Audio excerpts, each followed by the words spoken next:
Okay, I have waited a while to kind of weigh in on the Erika Kirk thing, mostly because I really didn't know anything about her and I didn't really want to make assumptions. I had feelings. I had what I now feel like was a little bit of spiritual discernment about her character and who she kind of was and the role she may or may not have played in the whole assassination of her husband. But now that I'm kind of seeing her press tour coming out,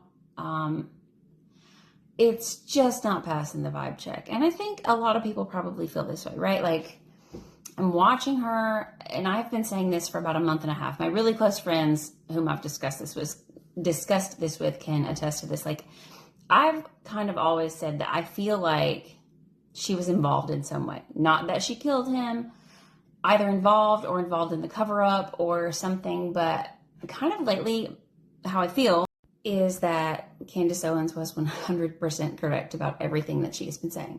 And whether you love her or you hate her, they've not actually been able to catch her lying about anything that she's coming out and saying. And kind of her MO is just to say, okay,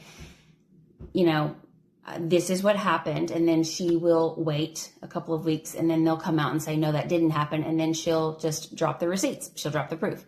And so far, she's told the truth about absolutely everything. And so she's even said, like, she's fishing. Like, she has a lot more evidence, but she's not releasing it because she's fishing. She wants to see who's going to lie, what kind of narrative they're going to spin. And so, like, I've kind of been watching all of this unfold. And so I'm just, I cannot help but feel like this is probably an unpopular opinion, and this is just my conjecture. I kind of feel like Erika Kirk was a honeypot operation for Charlie Kirk. I feel like he was a mark. The internet is going absolutely crazy right now. There's all kinds of videos and clickbait, and I'm not trying to ride that train. I'm just simply offering something that maybe isn't being discussed, like a perspective that maybe is not really being discussed. I feel like Charlie Kirk was a mark for Erika.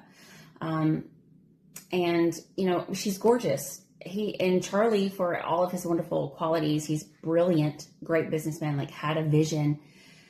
He was just an average kind of guy, an average looking kind of guy. And so, of course, he fell for Erika, right? She was gorgeous. She was Miss Arizona, I think it was, in the Miss America pageant. So I just kind of feel like this was an operation. And I think it was kind of Erika's job to keep him in the Zionist movement. Now, with that said, I am not anti-Israel. I am a Christian. I do believe that we should stand with Israel in the last days. But what that also means for me, I personally believe that there are three Israels. And what I mean by that is there is a geographic Israel, the actual physical location, the nation. There is a political Israel, which is Bibi Netanyahu. And then there is a genetic Israel, which, if you study theology, anyone who has received the gift of salvation has been grafted into the nation of Israel. So I think it's very possible that we're not quite really understanding what the Bible talks about when it says to stand with the nation of Israel in the last days. I'm not sure it necessarily means the geographic location. In some sense it does, but I definitely do not believe it means the Bibi Netanyahu political Israel, because he's very corrupt. And even his own people, he's just very highly unpopular. So with that being said, not to get completely off on an Israel rabbit hole, but with that being said, like, I agree with Candace Owens. And what she has said is that you have executed a man in a very public and brutal way on the world stage for everyone to see, to send whatever message you were trying to send. But as a result of that, you now have full public investment into finding out what actually happened, because literally no one believes what's coming out from the feds. And no one really feels like what's coming out of TPUSA at this point is genuine. And you can follow Erika's press tours, and it just feels very disingenuous. And she's been caught lying. She's very obviously lying. By saying that she has Charlie's phone and there's no messages that he sent to anyone saying that they were going to kill him and that he was concerned about a death threat. And so now, obviously, Candace Owens is dropping receipts for that and can prove that. So someone is lying. And so it just feels very disingenuous. And when you have the public's investment, you're just simply not going to be able to feed us the same crap that you have fed us in times past. Largely, I think people are waking up to the corruption in our government. And obviously, trust in our institutions is fractured. I mean, that is the understatement of the century to say that it is fractured. We do not trust the government. They have not given us a reason to trust them. And so everybody's awake. We're not asleep at the wheel anymore. So you're not going to be able to come with this very lackluster, disingenuous campaign and try to just feed us crap and then gaslight us into thinking that we should not be asking the questions. Obviously, we have a right to ask the questions.